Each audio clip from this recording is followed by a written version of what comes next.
Hoje é Ekadashi, né? Aquele dia que se jejua alguns alimentos ou total. Então, um dia propício para estudar, cantar mais, ler mais, praticar mais.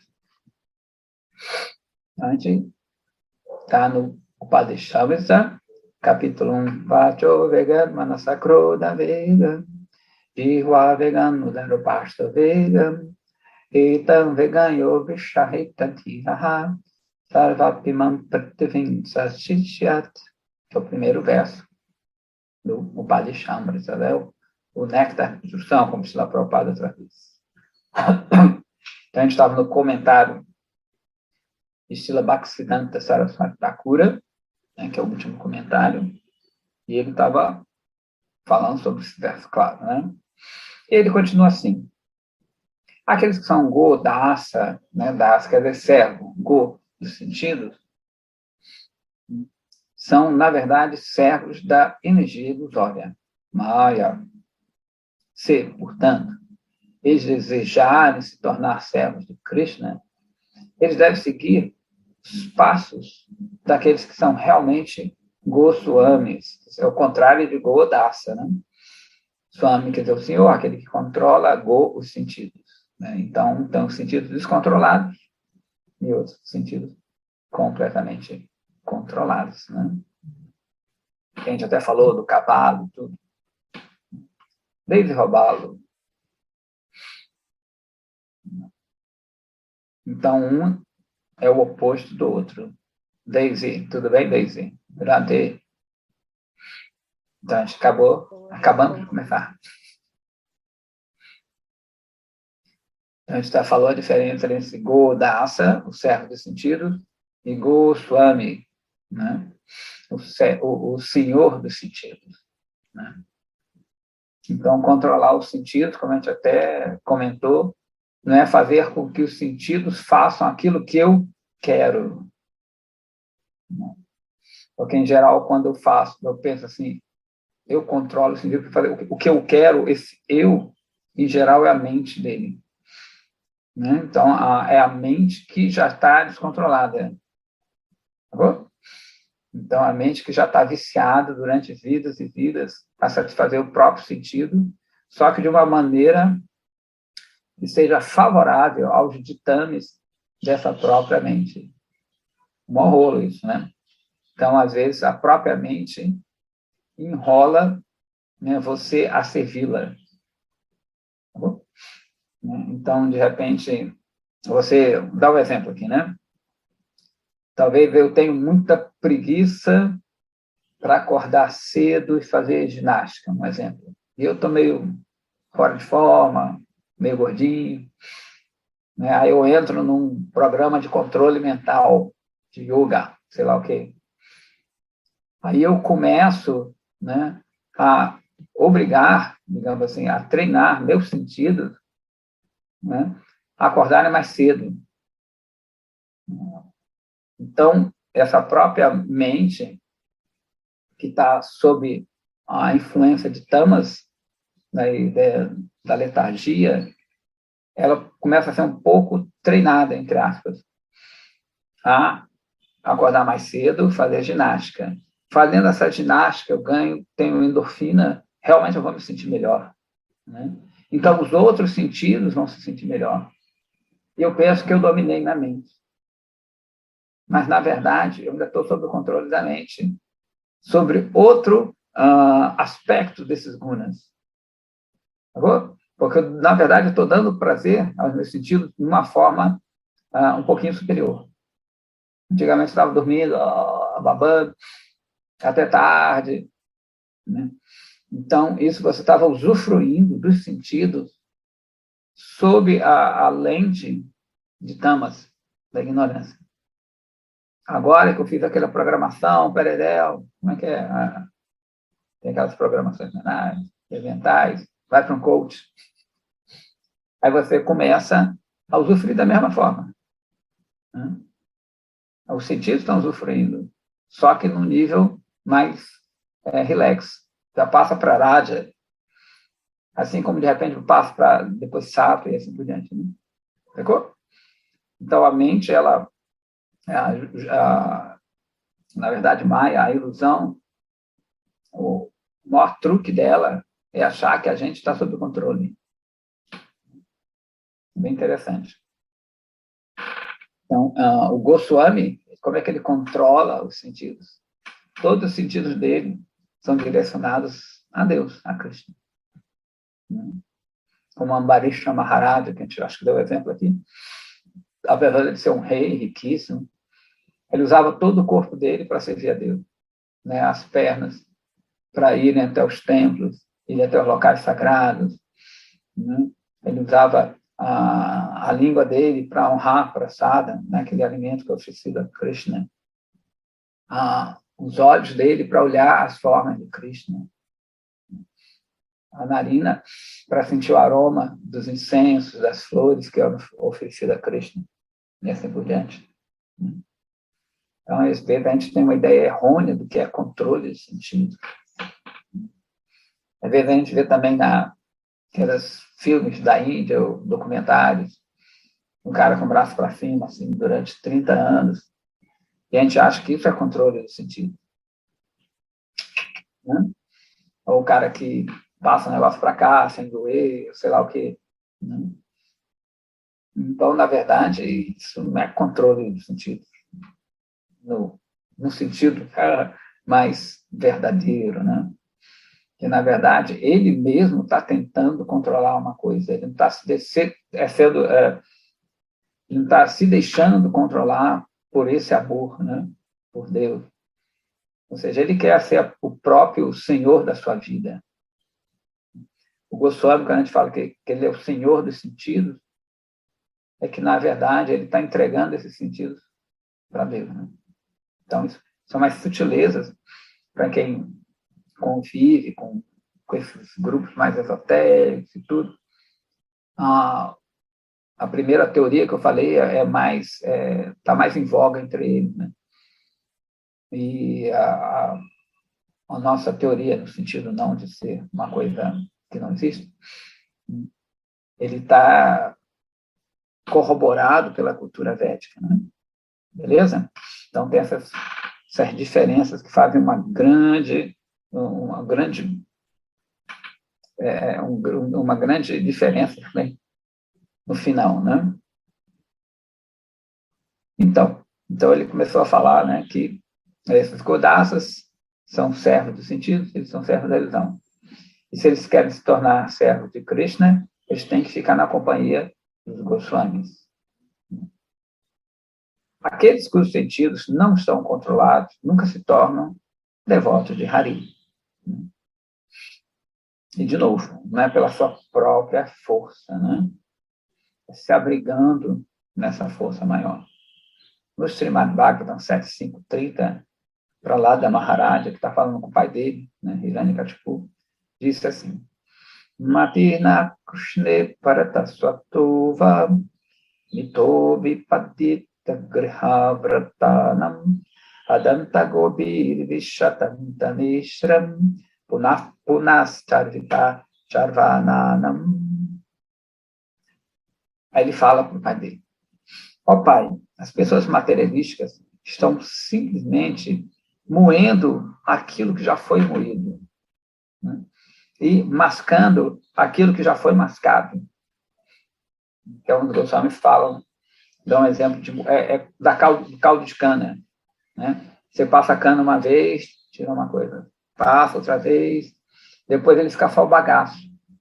Então, você não tira mais nenhuma doçura dali. Então, é dito que, nesse exemplo, que justamente, né, os materialistas, as pessoas que estão muito envolvidas, assim, elas estão tentando extrair uma doçura que não existe mais. Às vezes a gente tem esse negócio, né? Ficar a primeira vez, o mundo material, como ele sofre o desgaste do tempo, né? Então, a primeira vez pode ter algum prazer, a segunda sim, a terceira, e depois acaba ficando aquela coisa rotineira, chata. Na verdade, né, os Vaishnavas, pessoas que já cantam há mais tempo, o mundo fica meio sem graça. Né? Fica meio sem graça. Porque você percebe esse movimento, né? E você parece que está que nem chiclete, né? O Charles não deu esse exemplo, claro que não existia chiclete na época. Então, eles falam mascar o que está mascado. Como chiclete, você mascou, no começo sai aquele docinho, né? Aí depois, se você mascar, quando fica só uma gosma, sem graça, né? Então, só que isso não é percebido por causa justamente da ilusão, né? A ilusão é que move o mundo. Sem ilusão, tirou a ilusão, né? Então, quando a pessoa percebe pela prática isso, essa ilusão, até o Vaishnava, no começo, ele sente essa ilusão saindo um pouquinho. Você tem um vislumbre daquela realidade. Então, o que acontece? Você vai perdendo gosto pelas coisas. Isso que é interessante, né? E mais interessante ainda, não é só perder o gosto, e sim ter o gosto por Krishna, né? O gosto pelo outro lado. Senão você vai se tornar um niilista, talvez um deprimido, né? Uma pessoa sem razão de viver. Mas isso é sempre interessante, porque você, né, de repente, tem aquele gosto de ficar na companhia de alguém, falando umas coisas, e depois você fala, caramba, isso não faz nenhum sentido. Ou ler coisas e não tem mais sentido. Não tem mais nenhum sentido.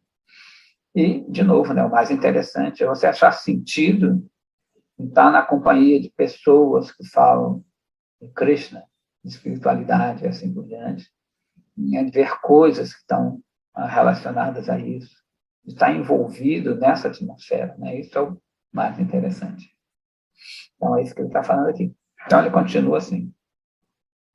Porque seus sentidos, né, dessas pessoas não estão controlados, eles vão em direção a um inferno terrível da existência material. Então, repetidamente, eles tentam usufruir daquilo que já foi consumado, já foi usufruído. Meu Gurudev sempre falava que, ele falava assim, vocês estão fazendo isso há milhares e milhares de vidas, milhões e milhares de vidas. Vocês estão repetindo essas atitudes. Ele falava assim, pelo menos nessa vida, me dá essa vida, pelo menos. Depois vocês usufruem. Na verdade, era um grande truque da Gurudeva, né? Dos gurus em geral. Então ele falava, pelo menos essa vida faz isso. Porque ele sabia que se você se entregasse a essa vida, a outra não ia ser igual. Então, é dito que os habitantes de Vrindavan, né? Os Vrajavasis, são que nem Krishna, nesse sentido, né? Krishna, a gente se lembra que ele é Tribanga Lalita. Ele é curvo em 3 pontas. As árvores no Sevakunda também são assim. O rio Yamuna é assim. Então, os seres de Dhavana são sinuosos, são malandros, nesse sentido. Para uma tradução de Tribanga, de curva, eles traduzem em inglês como crooked. Crooked é uma pessoa meio sinuosa, meio que vai por aqui para te pegar, né? Então, são malandrinhos.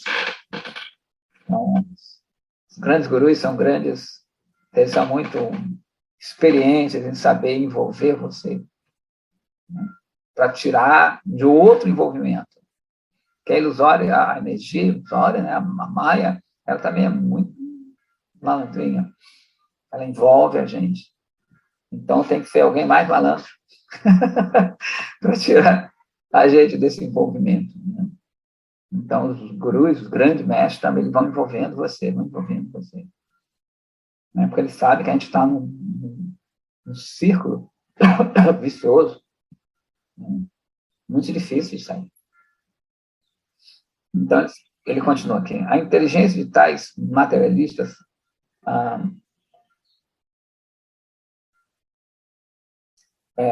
não podem ser voltadas a Bhagavan, mesmo pelo seu próprio esforço, pela instrução de outrem, ou pela companhia de pessoas também materialistas, né? Então, não há jeito disso, a não ser alguém que esteja de fora desse escopo. Bem interessante. para lá no Maharaj. Então, acaba aqui o comentário Srila Bhaktivedanta Saraswati Thakur ao primeiro verso. Hoje a gente vai entrar no segundo verso, né? Lembrando, para quem chegou hoje, Ekadashi é um dia extremamente propício, né? Para a gente estudar. Na verdade, todo dia é bom, mas hoje é melhor. Então, no verso 2, ele vai falar sobre 6 impedimentos a Bhakti. Então, Atyahara Prayashascha Prajalpo Niyamagraha Janasangascha Laulyam Cha Sardibir Bhakti Vinashyati. Uma tradução desse verso, né? Bhakti é destruída. Na verdade, a Bhakti não vai ser destruída, tá? É no contexto aqui. Bhakti nunca é destruída, mas a minha percepção, né, o meu caminho é obstruído por isso. Né? Beleza? Então, não é que eu tinha Bhakti e Bhakti foi destruída. Se você realmente tem Shuddha Bhakti, Bhakti pura, nunca vai ser destruída, Bhakti nunca é destruída. Mas minha percepção, né, o meu caminho, ele é impedido realmente por isso. Você não pode ficar bloqueado. Né? Assim como, né, hoje aqui está bem nublado, então não é que o sol sumiu, não apareceu, as nuvens estão me bloqueando. As nuvens, na verdade, nem bloqueiam o sol, não. Mas minha visão é muito pequena, né? Então as nuvens bloqueiam aquilo ali. Aí eu falo, não tem sol. O sol não apareceu hoje, mas o sol está sempre aí, né? Então, a Bhakti está impedida, né? Por seguir essas, né? Por a gente apresentar essas 6 falhas. Então, primeiro vai ser atyahara, que é comer muito, ou juntar coisas mais que o necessário. Depois a gente vai vir, eu não, né? Os comentadores vão vir palavra por palavra, explicar melhor. 2, esforçar-se por coisas que são opostas a Bhakti. 3, falar assuntos mundanos. 4, falhar em adaptar regras essenciais ou, né, regras, você se apegar a regras de uma forma muito fanática. 5, ficar na companhia de pessoas que são opostas a Bhakti. E 6, uma avidez, uma inquietude mental para adotar opiniões que são inúteis. Isso aqui é muito legal. Então, a gente vai no comentário chamado Upadesha Prakashikatika, de Radharamana Das. Né? Lembrando que são 3 comentaristas. Então, ele vai falar assim. No estágio inicial da prática de Bhakti, né, a tendência material é proeminente no coração dos sadhakas. Né? Ou seja, quando a gente vai começar, a gente tem uma ideia muito ainda, a gente está muito arraigado ainda das práticas materiais, a gente desconhece, é um mundo novo, por isso que fala em iniciação, né? Você está iniciando aquilo ali, você é um garoto, por mais velho que seja, quem está iniciando é um garoto naquela prática, não tem experiência. Então, a gente traz muito essas coisas com a gente, o nosso respaldo material. Não é? Portanto, eles são incapazes de subjugar as 6 paixões que foram ditas no primeiro verso. Né? Consequentemente, nessa condição, muitas tendências se desenvolvem no coração dos sadhakas, dos praticantes, e essas coisas são muito prejudiciais à Bhakti. Né? Nesse verso, essas tendências negativas são descritas para o benefício dos sadhakas. Você lembra que eu falei que seria uma grande jornada, né? Esses 11 versos são uma jornada. Então, as primeiras coisas são a que você deve levar, né? Esses controles, como uma mala, né?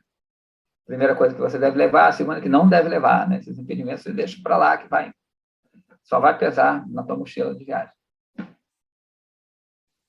Então, né?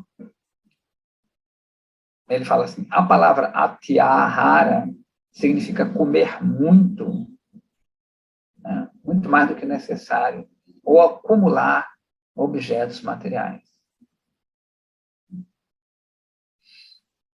Beleza?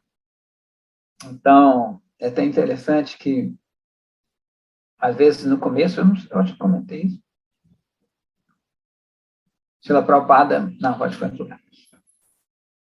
Ele, assim que chegou, né, nos Estados Unidos, tudo, inclusive, tinha um dia de Ekadas, que é o dia de hoje, né? Ele falou, no dia anterior, ele falou assim, amanhã é de jejum. Aquela garotada, né, o pessoal meio hippie, meio conga aí. Pô, jejum. Aí no dia de Ekadas, o Srila Prabhupada faz um banquete. Eles não entendem nada. Ele falou, mas só não falou que era um dia de jejum. Aí ele faz um banquete, 100 grãos, óbvio, né? E ele fala assim, jejum na consciência de Krishna é assim. Srila Prabhupada incentivava as pessoas a comer, né? Na verdade, honrar prasada, honrar. Ele nunca falava comer prasada, que eu saiba. Sim, honrar prasada, servir prasada. Então, ele incentivava muito as pessoas a repetirem. Né? Porém, isso é no estágio inicial, né? Porque prasada a gente sabe que purifica. Mas não é por isso que você vai ficar enchendo a pança, né? Até depois que você entende melhor a filosofia, você se dedica mais. Especialmente se você se tornou um renunciado, você não é para encher a pança, né? Você prova um pouquinho, né, no passado ali. Às vezes tem festas que tem, em templos muito ricos, tem centenas de diferentes pratos. Para nós, prova um pouquinho de um pouquinho de outro. A gente vê os grandes mestres, né? Ele nunca enche a pança. Em geral, a maioria, inclusive, fica meio magrinho. Então, eles honram para sábio. Né? É uma coisa, é uma visão diferente. Eles veem Radha e Krishna aquele no prato, eles veem o que está por trás daquilo ali que a gente está vendo. Né? E acumular objetos materiais. É interessante que isso pode... O acúmulo não necessariamente é de coisas assim, né? Pode ser um acúmulo de conhecimento mundano também, tá? Então, o cara pode não ter nada, mora num lugar muito, assim, modesto, não tem quase móvel, não tem quase dinheiro, mas ele vive lento. Shakespeare, filosofias mundanas, pai, então ele está acumulando muita coisa no cérebro dele. Né? Ou vive acompanhando a política, guerras e mudanças. Então, isso é acúmulo também, tá? Então, a gente não pode pensar que acumular são coisas físicas, digamos assim. Né? Objetos, tá? Tem um acúmulo material também. E tem um terceiro nível, que é você acumular até conhecimento védico. Então, você lê o Garuda Purana, Shiva Purana, Linga Purana, né? Sabe de cor e salteado certas histórias que não tem muito a ver com Krishna, ou cerimônias, costumes, você se perde nessa teia védica. Né? Beleza? Então, tem sutilezas dessas coisas, desses impedimentos, né, digamos assim. Essas são essas tendências que a gente está falando aqui. Né?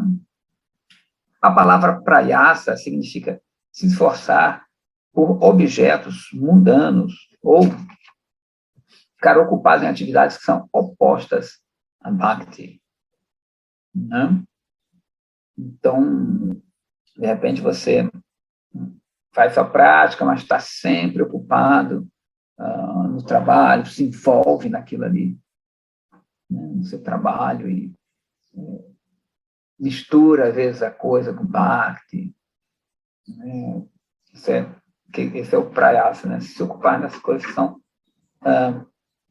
opostas a bhakti. Né?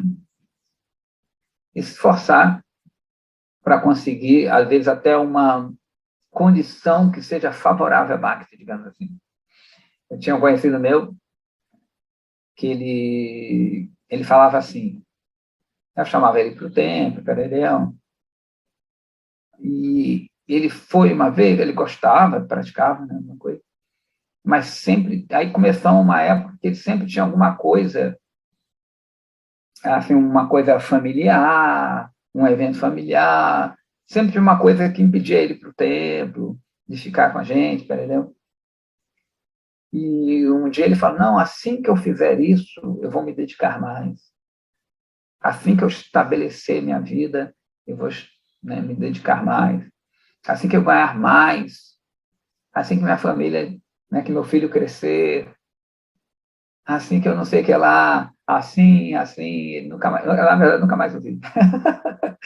Sempre tinha uma coisa ali, né, tentando encontrar um momento adequado. Na verdade, o momento é aqui agora, né? Você pode fazer aqui, agora, faz. Não existe um momento ideal para a prática. Na verdade, é um truque na mente, né? Um truque de Maya. Entendeu? Então, nisso, o tempo vai passando, né?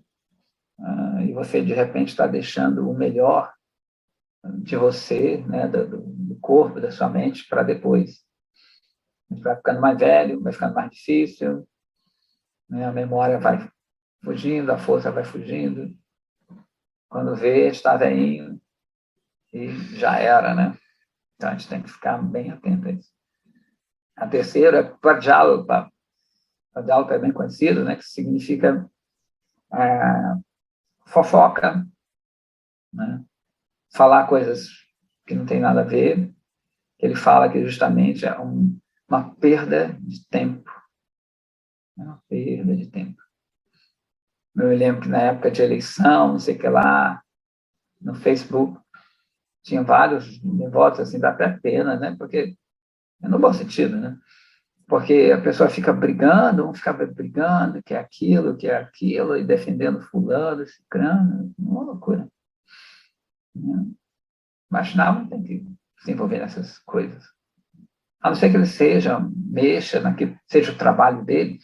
Tem uma devota aqui que é juíza, ela tem que ler essas coisas, né? Mas é o trabalho dela. Mas o ideal é que deixar aquele trabalho para lá, acabou, deixa para lá e vai fazer suas práticas. Né? Então, não tem que ficar nessa perda de tempo. Né? A palavra Niyamagraha, quando quebrada, é bem interessante a palavra. Quando tem uma coisa em sangue que você pode, né, quebrar essa palavra. Não toda. Uma samasa. Então, quando quebrado, nas suas partes, tem dois significados. Niyama agraha e niyama agraha. Ou seja, niyama, a primeira, niyama agraha, esse A é longo, né, que tem aquele travessão horizontal. Que fala assim, você ficar extremamente zeloso por seguir as regras. E o niyama agraha, quer dizer, a falha, você negligenciar as regras. Que a gente já falou sobre vigraha, que são deidades, assim por diante. Então, primeiro, é você ficar extremamente ligado às regras. A gente sabe que tem o nosso famoso mestre, né, que é Bhakti Rakshaka Deva Goswami Maharaja, que justamente se chama Bhakti Rakshaka, ele é o protetor de Bhakti. E tinha um conhecido nosso que a gente chamava ele de Bhakti Rakshaka dos outros. Ou seja, o protetor de Bhakti dos outros, que ele sempre ficava apontando regras e regras para um e para o outro. Né? E toda hora, isso não pode, não pode. É legal, mas você acaba falando mais de regra do que de Krishna. Né? Então, as regras são super, óbvio, tem que ter regra, mas se você ficar ligado mais às regras, né, você deixa de ser um servo de Krishna e não servo das regras. Né? E, em geral, pode perceber que quem está muito ligado às regras, ele vai ver muito nos outros. Ele vai cobrar muito dos outros. Né? Beleza? E, então, não ficar preso só às regras. E, pá, não pode isso, não pode isso. Não. Então, vai ter que chegar um tempo que você absorve essas regras, né? E elas vão deixar de ser regras, elas vão ser uma atitude para ajudar Krishna, né? Ao nosso caminho para Krishna. E outro é você negligenciar essas regras, achar que não tem muita importância, isso. Aqui não tem importância, isso é um detalhe, isso é uma coisa cultural, isso é da Índia, a gente não está na Índia. Não? Tem regras realmente que não... No Bhakti-rasamrita Sindhu, que é um livro desse mesmo autor, ele põe, se não me engano, 64 coisas assim. E tem umas que não são necessárias. Se você seguir, tudo bem, mas se não seguir, também não vai influenciar no caminho de Bhakti. Né? Beleza? Tá, ele continua aqui. Quando o primeiro significado é aplicado, se refere ao entusiasmo daquelas regras que geram um resultado inferior. Tá? Tal como promoção aos planetas celestiais, deixar de lado o esforço por um alcance superior, né, que é servir a Krishna. Isso está ligado mais às coisas védicas mesmo, né? Você fazer sei lá, fazer uma cerimônia para Ganesha, uma cerimônia para Indra. Quando o segundo significado é aplicado aqui, se refere à indiferença àquelas regras que nutrem Bhakti.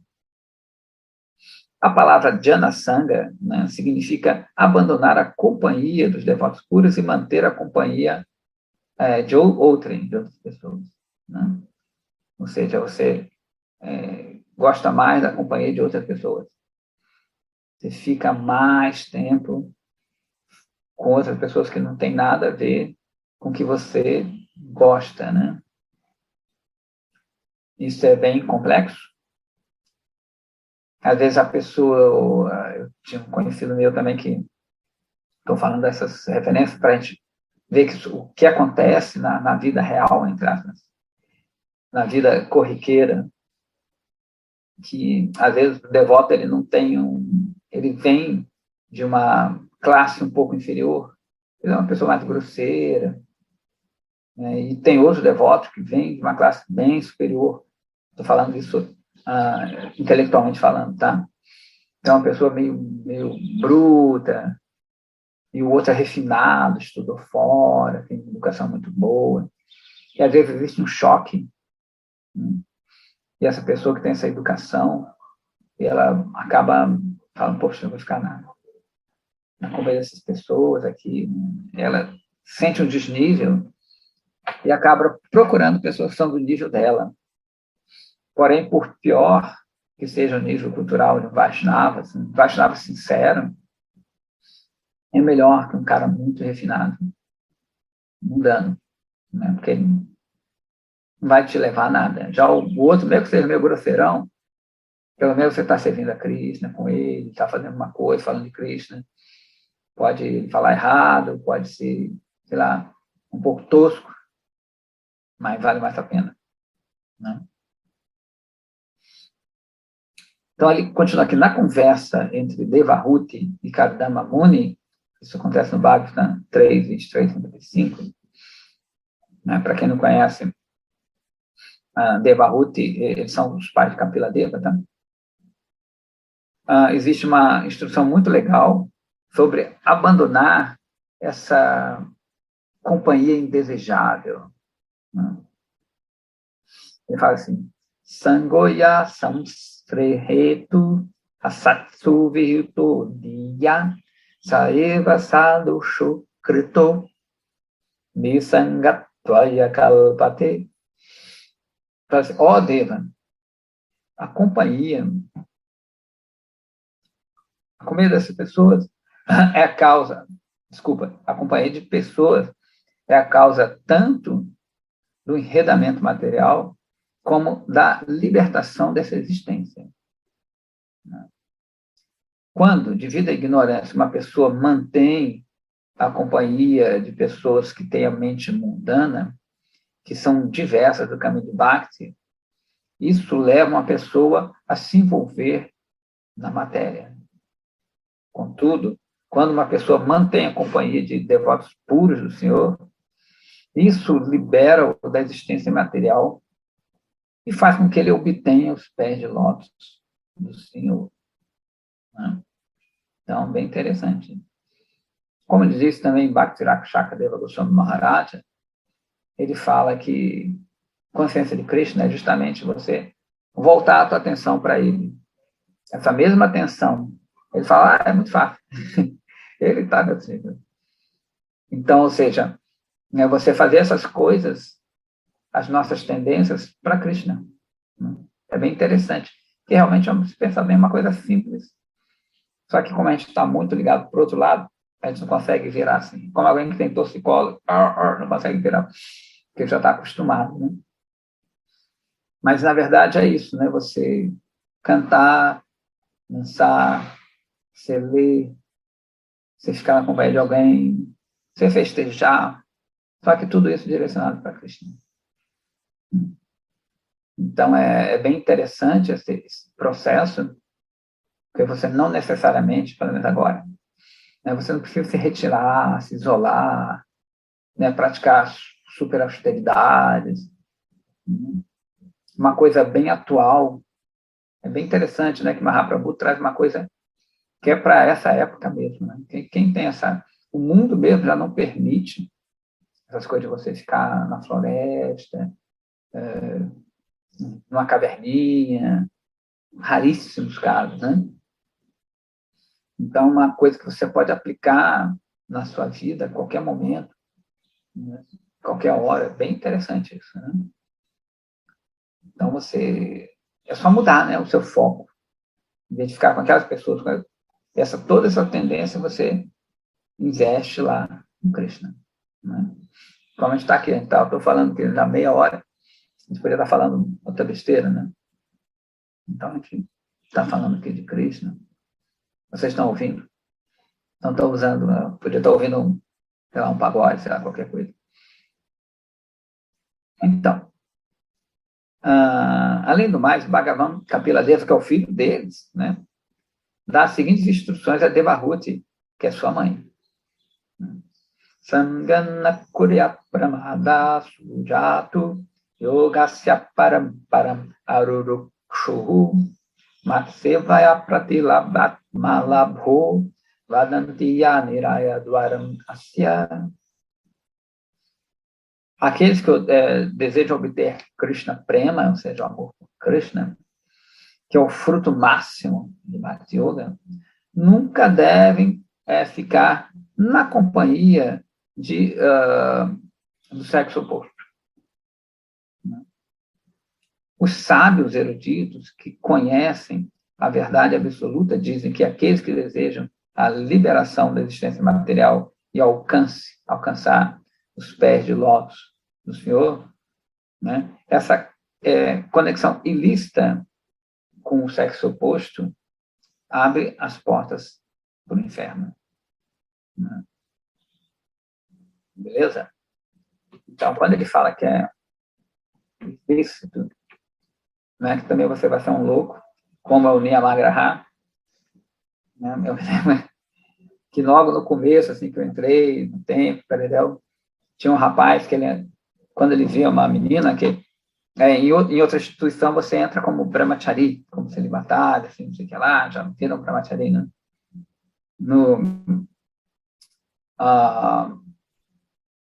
Nessa instituição que, né, na verdade, na ISKCON. E agora, hoje em dia, já está meio mudado isso. Mas na Gaudiya Mata, só para separar, assim, na verdade, tudo é Gaudiya, quem serve, não sei se é Mahaprabhu, é Gaudiya, mas só para ser didático, né? A pessoa que entra nesses templos Gaudiya, digamos assim, eles entram de branco, eles colocam branco, e depois é que eles vão ver se vão ser brahmacharis ou não, né? Ou vão se casar. Assim. Na ISKCON, pelo menos antigamente, assim, você já chegava, já botava a roupa açafrão. Né? Então, na Gaudiya Mata, o açafrão é muito importante. O ideal é que você seja açafrão para sempre. Quando você decide, você seria para sempre. Na verdade, esse é o processo antigo do Gurukula. Né? Antigamente, você entrava no Gurukula, ou seja, na escola do Guru, e o Guru via a sua tendência, se era para isso, ou esse caminho ou aquele ali. Aí depois você entrava na sua tendência, em geral, para sempre. Então, isso é só para explicar que, né, antigamente, entrava todo mundo como brahmachari, era para ser brahmachari, e tinha um rapaz que ele chegava a mulher, ele ficava assim, ele olhava para os olhos da mulher e ficava, mas tá tudo bem. Né? Então, isso é um niyamagraha, uma coisa meio assim maluca, né? Então, quando a gente fala ilícita, né, que você nunca vai falar com sexo oposto, né,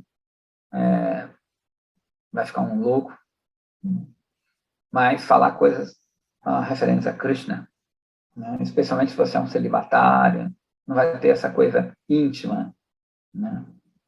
Ok? Tem outra aqui, que é o próprio Kapila Deva. Teshu asanteshu mudeshu kanditatma asadushu samgana kuryacho cheshu yoshit krida mrigeshu cha. Né? Conheço com aquilo. Uma pessoa nunca deve ficar na companhia de tolos, pessoas tolas, né? Muda. Krishna diz na Gita, Avajanantima muda manushintan ashitam parambhavana jananto mama bhuta maheshana. Que esses tolos nunca me entendem quando eu vejo uma forma similar humana. Então, esses são os mudas, né? Os tolos que não entendem essa coisa. Então, uma pessoa nunca deve ficar na companhia dos tolos, dos mudas, das pessoas perturbadas, né? Kandita. A kanda quer dizer ininterrupto. Kandita quer dizer está sempre assim, ó, muito instável. Né? Pessoas materialistas, pessoas que identificam o corpo como sendo eu, e que são pessoas que são muito deploráveis, e pessoas que são como cachorros bailarinos nas mãos de mulheres. Meu Gurudev sempre falava que também pode ser o contrário. Srila Prabhupada, ele fala, cachorro bailarino, você já viram um circo? Quem já foi para circo? Eu acostumei com circo. Às vezes eles botam um cachorro com uma sainha e ele fica em duas patas assim, dançando. Eu particularmente acho bem ridículo. Né? E a ideia é essa, né? Que você é um cachorro bailarino na mão de outrem do sexo oposto. Né? Ou seja, você faz tudo que a pessoa quer, você perde sua identidade, a pessoa abusa de você. Né? Então, pode ser, na verdade, um cachorro ou uma cachorra bailarina. Uma cadela, mas... Ou seja, a gente tem que ser um cachorro bailarino para Krishna. Talvez a gente passe um ridículo, um suposto ridículo, né? Então, você... Vaishnava sempre falam que a gente tem que ser ousado. Né? A gente não pode ficar naquela zona sempre de conforto. A gente tem que ser ousado para baixo. Querer mais, né? Alcançar mais. Não aquela estabilidade de, eu canto 16 voltas, ou sei lá o quê, leio 2 páginas. Então, diz que o Vaishnava tem que ser ousado. Quero ler mais, quero cantar mais, quero ir para Vrindavana, quero me dedicar mais. Né? Sempre mais e mais e mais. Então, lembra que a gente falou que é mudar uma coisa para outra? Então, sempre fala que a gente não deve ser ambicioso, mas essa é boa ambição. A boa ambição é você querer mais, servir mais a Krishna. Né? Sair dessa zona de conforto. Então, continuando aqui. Tendo apontado os defeitos da companhia material, as escrituras reveladas, os Shastras, proíbem a agitação da mente por objetos compatíveis e a instabilidade da mente que resultam dessa companhia, né, dessas pessoas, de muitas opiniões diferentes, é chamado de laulia. Tal instabilidade da mente é como uma mulher em casta que vagueia algumas vezes no caminho de karma, outra vez no caminho de yoga, e algumas vezes no caminho de jnana, e outras no caminho de bhakti, né?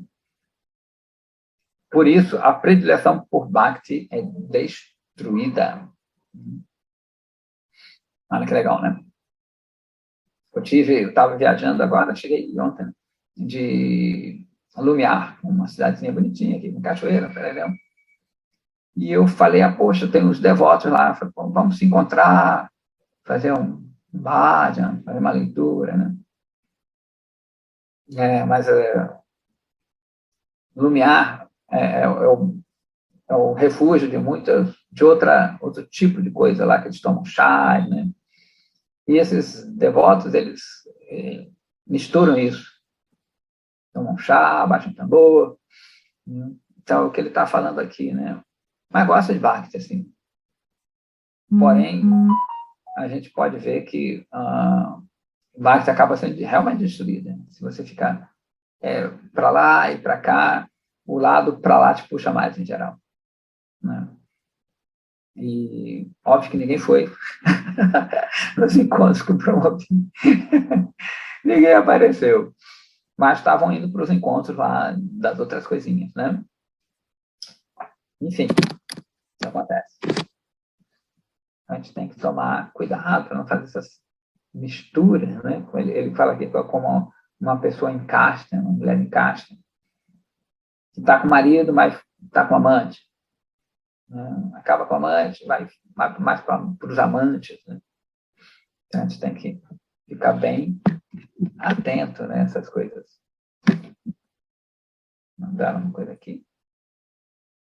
Ok. Então a gente vai passar para o comentário de Maximiliano Thakura, né? Piyusha Vashini Vritti. Tudo bem? Tranquilo? Todo mundo? Então, ele vai falar assim. Atyahara Prayasa Prajalpa Niyamagraha Janasanga em Laulia. São 6 falas que estão diretamente opostas a Bhakti. Então, ele vai comentar uma por uma. A palavra Atyahara é uma palavra composta, formada pela combinação do prefixo ati. Ati quer dizer excessivamente. Né? E a palavra ahara, que significa você segurar, medir, consumir para seu próprio usufrute. Né? Então, um excessivo desfrute dos objetos sensórios por meio de qualquer sentido, né? E o esforço de acumular em excesso alguma coisa é chamado de atyahara, então não necessariamente é só comida, como a gente falou, né? Como tem Atisundara, né? Extremamente belo, Atisundara. Krishna é Atisundara, extremamente belo. Devotos que renunciaram à vida familiar estão proibidos a acumular coisas materiais. Né? É o que eles falam, especialmente os brahmacharis. Meu Gurudeva dizia que o brahmachari tem que ter 2 peças de roupa. Quando lava uma, usa a outra. Né? E era interessante, aqueles que se tornavam sannyasis falavam que não deviam retornar ao seu país de origem pelo menos uns 2 anos. Os sannyasis novatos, eles iam, ficavam viajando, aprendiam com ele, e falavam, não retorne ao seu país. Só quando você se estabelecer mesmo, aí você... Porque justamente, né, no país tem famílias, amigos, e pererão. Então, se você quer entrar nessa outra fase, é bom você viajar com o seu mestre, né, fortalecer esses laços com ele, aprender as coisas. Né? O Grihastha Vaishnava tem que adquirir bens suficientes para sua manutenção. Porém, se eles acumularem além das suas necessidades, isso é chamado também de atyahara. Então, a gente vai ver que esse acúmulo ele é referente ao status da pessoa. Status no sentido, né, de posição da pessoa. Você não pode querer que um grihasta seja mesmo tipo de um brahmacharya ou de um sannyasi, né? Ou vice-versa. Às vezes o sannyasi paga INSS, tem apartamento alugado, como assim? Né? Troca de carro todo ano. E, às vezes o grihasta nem faz isso, não consegue. Então tem uma coisa meio... não tem nada a ver, né? Mas mesmo assim, né, a pessoa que é casada, se ele também viver uma vida de 3, 4 carros, ou 4 casas, né? Tem um armário, 300 roupas, 200 sapatos, ele é um grihasta, um Vaishnava grihasta, isso não é bom. Não é que ele precise ter um sapato só, né? Uma blusa só, mas também cuidado com os excessos. Né? Ou seja, a posição de você se casar não é uma licença para você usufruir das coisas, não? Ok? Aqueles que estão ávidos para realizar bhajana não devem acumular essas coisas mundanas, como as pessoas materialistas, né? A palavra prayasa refere-se a atividades que são opostas a bhakti, ou aquelas que são realizadas para o usufrute dos sentidos. Né? Então, a gente tem que tomar também um cuidado, porque às vezes a gente só faz coisas para bhakti, mas que a gente está usufruindo. Né? Só quero o serviço que eu gosto, né? Só quero comer o que eu gosto. Né? Na verdade, no quesito prasada, às vezes eu faço isso, né? Você quer uma coisa, não quer outra. O ideal é que você aceitar o que tiver no seu prato e honrar a prasada. Não ficar assim, está com pouco sal, está muito apimentado, muito doce. Né? Honrar a prasada é isso, né? Você aceitar aquilo como misericórdia divina e que você está absorvendo algo para o seu avanço espiritual e outras coisas mais que a gente já falou.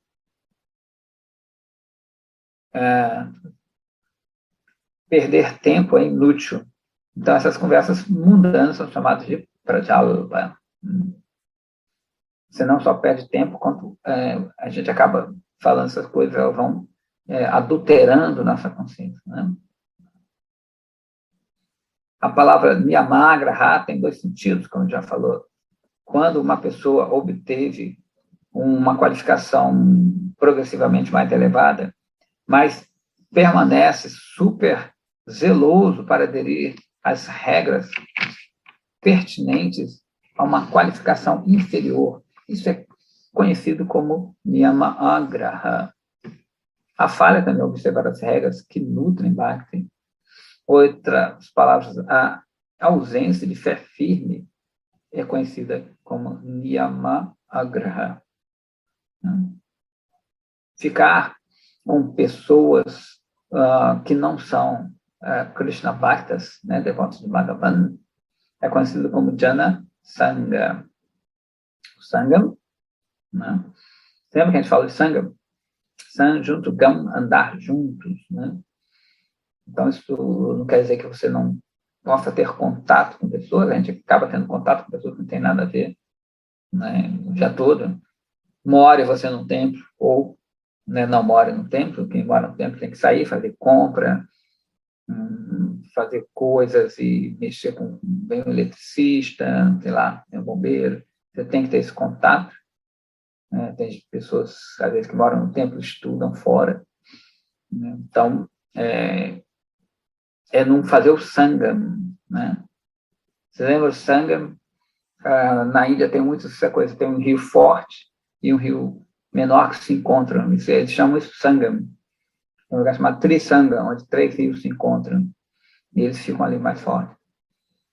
Então, assim como o rio pequeno entra no grande, ele é levado por aquele rio mais forte. O sangha é quando você fica na companhia mesmo das pessoas santas, sadhu sangha, e isso mais forte te leva. Então tem que tomar muito cuidado de o sangha, se você ainda é meio fraco, entra na companhia dessas pessoas, as pessoas vão te levar, né? Essas ideias, essa coisa para te levar. A palavra laulya significa tanto instabilidade quanto avidez. No primeiro senso, no primeiro sentido, isso refere-se à instabilidade da mente em aceitar diferentes tipos de doutrinas falsas ou conclusões incertas, né, que não sejam certas. Ou seja, você acaba, tá no começo, você não entende muito bem a filosofia, aí começa a achar que isso é uma coisa, aquilo é outra, né, que é bom tomar um negócio para você ver Krishna, ou que deve fazer isso ou aquilo, né, ou cantar menos, ou cantar mais, ou achar que a gente veio do mundo espiritual e veio para cá, caiu. Então, né, a gente começa a aceitar doutrinas diferentes que não aquela que a gente segue. E no segundo sentido, ele refere-se ao apego ao usufruto material mesmo, né? Por Prajalpa, uma pessoa acaba criticando os sadhus. E, né? Ou seja, se a gente fala muito Prajalpa, quando a gente falou isso, adultera a nossa consciência, acaba a gente criticando algum sadhu, uma pessoa santa. Tem que tomar cuidado, por isso que na verdade, a gente perder tempo não é bom, claro, mas a gente ofender um sadhu é pior. Né? Mas a tendência, se a gente fala muito essa besteirosa, acaba, né, influenciando na nossa mente, a língua ela perde o controle e a ver quando a gente está falando uma besteira aí maior. Né? Então, essas coisas, justamente como no primeiro verso, é para controlar a língua. Né? Isso é difícil. Né? É difícil, porque a língua... Eles sempre falam que a língua não tem osso, a língua é mole, então ela não quebra. Então ela está sempre... A flexibilidade é muito grande. A gente tem que tomar muito cuidado. E às vezes dá vontade, não é? A língua coça. Às vezes você quer falar de alguém, a língua dá coceira. E a gente fala mais, às vezes a gente tem mais essa habilidade de falar mal, de falar abobrinha, que falar de Krishna. Né? Mesmo entre os Vaishnavas, às vezes tem essa coisa, né? Às vezes se encontra, começa a falar bobeira, que tem nada a ver, e a gente não fala de Krishna. Então, por falar para Jalpa, isso a gente pode criticar o sadhu, e por Laulya, uma pessoa desperta um gosto por muitos tipos de conclusões que são diferentes, temporárias. Né? Então, a gente também, por essa instabilidade mental, né, a gente, às vezes lê uma coisa aqui, lê outra acolá, vai num lugar diferente, né, e começa a criar umas coisas bem estranhas, bem estranhas.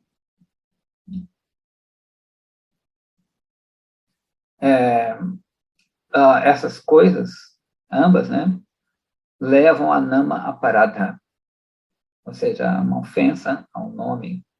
Portanto, uma pessoa deve, de forma muito cuidadosa, né, com muito atenção, abandoná-las. Está aqui. E, por fim, temos o Anuvriti, né, que é o comentário de Bhaktivedanta Saraswati Thakur. A excessiva aquisição de conhecimento, que é a preocupação dos jnanis, né, a acumulação de frutos obtidos pelo trabalho, né, que é a ocupação também, né, dos trabalhadores fruitivos, que são os famosos karmis, né, que a gente fala aqui, e juntar muitos objetos materiais, né, que é o trabalho, né, daqueles que estão impregnados com muitos desejos, são conhecidos como atyahara, né? Então, ele está classificando tanto aqueles que fazem karma quanto aqueles que fazem jnana, né? O cultivo de conhecimento que é obtido pelos jnanis, as austeridades e votos submetidos pelos karmas, e o trabalho árduo que é feito por aqueles que possuem muitos desejos para obterem, né, um cônjuge, filhos e riqueza, é chamado de prayasa. Então, ele está também indo um por um. Que todos vão estar dentro desse prayasa. Né? Ok? Tudo bem? O conhecimento árido, desculpa, a erudição, a erudição árida dos jnanis, que juntam, coletam nada mais do que argumentação escritural inútil, né? Louvam os benefícios das atividades piedosas que geram vontade, né, desejo pelos rituais religiosos, nos karmis, e falas que são prazerosas aos sentidos daqueles que são possuídos de muito desejo, são chamados de prajalpa. Né? Isso aqui é legal, né? Olha, a erudição árida dos jnanis, né, aquelas pessoas que cultivam muito conhecimento, estão muito intelectuais, o louvor aos benefícios das atividades piedosas que geram rituais religiosos, né? Isso é super interessante. Que a gente, eu acho que já você fala aqui que a gente às vezes confunde a caridade como religiosidade, né? Como espiritualidade. A gente pensa que fazer caridade a outrem é espiritual. Não sei se vocês conhecem, tinha uma moça chamada Florence Nightingale, inclusive Srila Gurudev ele comenta alguma coisa dela. Essa moça foi numa primeira guerra, se não me engano, na Primeira Guerra Mundial. Ela era uma aristocrata e ela serve como uma enfermeira, e ela vai, né, e ela ajuda muita gente, né, ela é quase santificada, assim.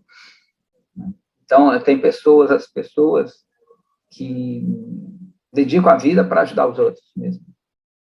Quem sabe algum, isso é bom. Então, elas vão, abrem hospitais e ajudam pessoas, se dedicam completamente àquilo ali. E muitas vezes elas são canonizadas, né? São santificadas, viram santas. Mas, na cultura védica, isso é meio karma yoga. Né? Isso não é bhakti, não tem nada a ver com bhakti. Mesmo que você abstenha da sua vida, vive anos e anos se dedicando aos pobres, né? Doando sua vida mesmo pelas pessoas que necessitam, isso não tem nada a ver com bhakti. Né? Na verdade, isso vai gerar um karma, uma reação, e você vai ter que nascer de novo. Ainda tem alguns detalhes, né? Porque você tem que saber até se dedicar. Que, de repente, digamos, você abre um hospital, vive, nem dorme direito, fica alimentando os pobres, os necessitados, né, de cuidados médicos, né, e você, digamos, um exemplo, que você alimente eles com carne, né, então é uma coisa que não é boa. Nem isso é bondade, na verdade, nem seria karma yoga nesse sentido mais elevado. Aqui eu moro num lugar aqui que tem a Madre Teresa de Calcutá, né? Tem um grupo dela aqui, então junta mendigo pra caramba e elas dão alimento para eles, né? Mas é carne. Então, que bondade é essa, né? Você está... Na verdade, é muito prejudicial, porque você Se você come carne só para você, você está pagando aquele karma de uma coisa. Mas se eu estou distribuindo, né, diz na cultura védica que aquele que compra a carne, não o animal morto, aquele que compra, aquele que cozinha, aquele que transporta, aquele que vende, aquele que... Todos eles vão pagar reações fortes, né? Estão contribuindo para essa matança. Então, que bondade é essa? Né? Que caridade é essa? Então, até para saber, até para entrar nessa categoria, você tem que ter um padrão. Né? Não pode ser qualquer coisa. Eu imagino que se você se dedica à vida e distribui isso para milhares de pessoas, nossa, o karma é bem forte. Apesar de você estar, entre aspas, ajudando as pessoas, né? Então, são essas sutilezas que a gente vai ver na cultura védica, né? E 7h40. Ok. Aceitar as regras dos Jnana Shastras a fim de obter libertação é chamado de agraha. Né? Então, a gente vê que também, dentro do escopo védico, existem instruções para ação, para karma, para jnana, para yoga e assim por diante. Né? Então, ele justamente, Bhakti é o sumo bono, é o fim de tudo isso aqui, né? Aquela pirâmide. Então, a gente vai... Por isso que ele fala, né, que a gente ficar envolvido no florido dos Vedas. Tem muita coisa na Veda, muita coisa. E muita coisa não tem nada a ver para quem quer Bhakti. Apego às regras que estão nas escrituras, que promovem o pragmatismo, ou seja, práticas que são opostas aos resultados ideais, idealistas, né?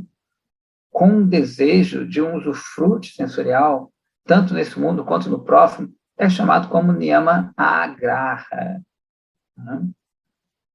Então, se a gente ficar apegado a essas regras, que às vezes até encontro, como a gente está falando aqui nas escrituras, mas que visa outra coisa, não é legal. Né? O estabelecimento de certas regras de conduta apropriadas para seu próprio status, a fim de obter uma felicidade imediata, é advogada pelos utilitaristas ou aqueles que promovem a felicidade maior para o maior número. É também conhecido niyama agraha. Não é uma coisa de político. Não é uma coisa, nem político bom mesmo, né? Não, político ruim.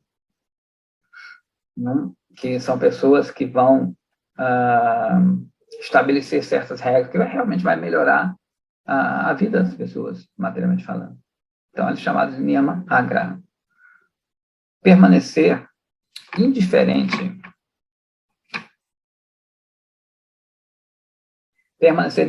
às regras que estão prescritas para a obtenção de Bhakti é conhecido niyama agraha, tá? Tem agraha de novo, agraha.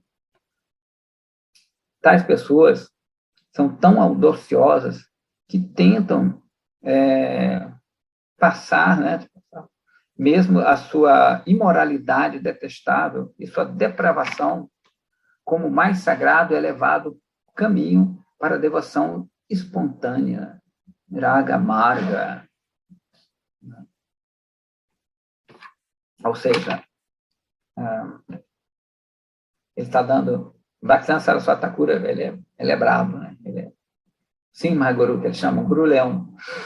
Então, tem pessoas que promovem umas teorias, né, niyama agraha, que você não vai seguir regras, que você tem que se libertar. Inclusive, tem pessoas conhecidas, né, umas já morreram, que falam que, na verdade, você não deve se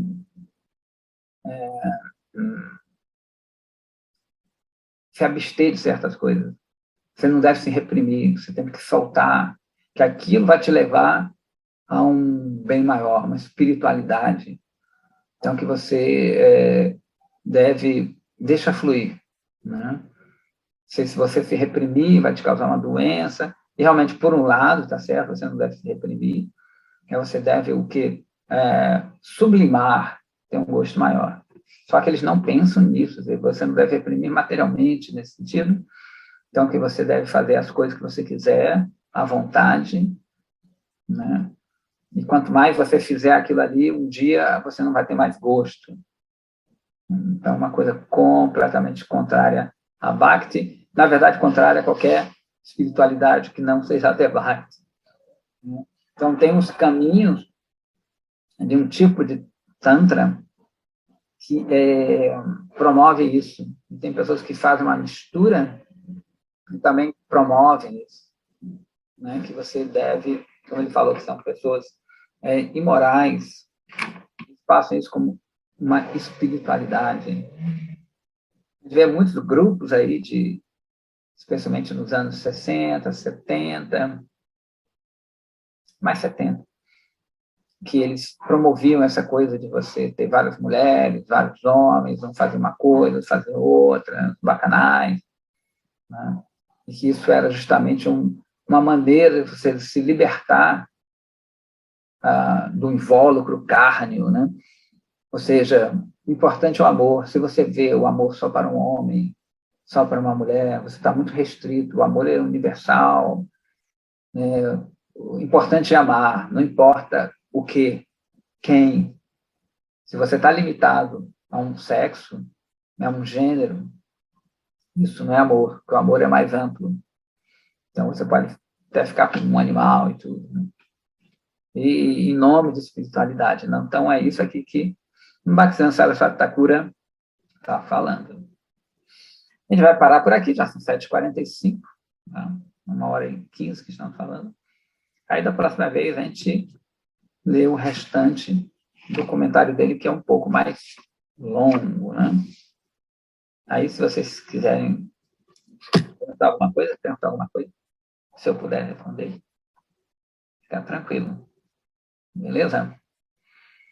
Então, se puderem também obter o Padeshamrita, que é legal para vocês acompanharem, ler, reler, estudar, né? Anotar qualquer coisa. Radhe, Radhe, tudo bem? Tudo bem, muito bom. Prabhu. Importantes reflexões. Muito obrigada. Agradeço. Os ouvidos atentos. Muito obrigado, Prabhu. Também estou aqui. Prabhu. Estava na encolha. Nosso carteiro transcendental. Estamos aí, se preparando para mais um dia. Muito bem. Com instruções de consciência de Krishna, o dia é diferente, Prabhu. Exatamente. É melhor para... Sempre falo, né? Melhor de manhã. Se você de manhã você faz alguma coisa estranha, não tem nada a ver, o dia corre diferente, né? E o contrário também. Isso que é bom cantar da mala, ler sempre de manhã. É óbvio que não tem um horário fixo, mas de manhã é melhor. Se canta de manhã, em geral, você vai cantar à tarde e à noite. Então, isso, aproveita que hoje é Ekadashi. E Ekadashi quer dizer 11, na verdade, 11º, que é justamente você jejuar os sentidos, né? Não só jejuar a comida, mas jejuar os sentidos. Ouvir menos besteira, ver muito menos besteira. Usar mais para Krishna. Inclusive, a Bhagavad Gita, ela foi falada num dia de Ekadashi, né? Isso é super interessante. Eu diria que a Arjuna estava mais atento a Ekadashi. Era mais propício de ouvir, porque ele estava jejuando as atividades. E ele acaba ficando preparado para a guerra, como a gente estava falando, como o Prabhu falou ali, né? A gente de manhã ouve ali, então Arjuna, antes de entrar na luta, ele se esvaziou completamente e ouviu as instruções de Krishna nesse dia de cara. Aí ele foi vitorioso na guerra. Contra ele mesmo, né? A maior guerra. Inclusive, Arjuna, ele fala assim, Krishna, me mostra meus inimigos. Krishna, ele aponta todos os exércitos. Ele não aponta só o exército oposto. É justamente se eu estou vendo só meu inimigo e meu amigo, se eu estou vendo essa dualidade, né, eu já vou perder. Não tem meu inimigo, meu amigo. Né? É muito legal. Então é isso aí. Tranquilo? Muito obrigada. Hare Krishna. Até a segunda-feira. Radhe, Radhe. Radhe. Haribol. Radhe. Haribo! Krishna.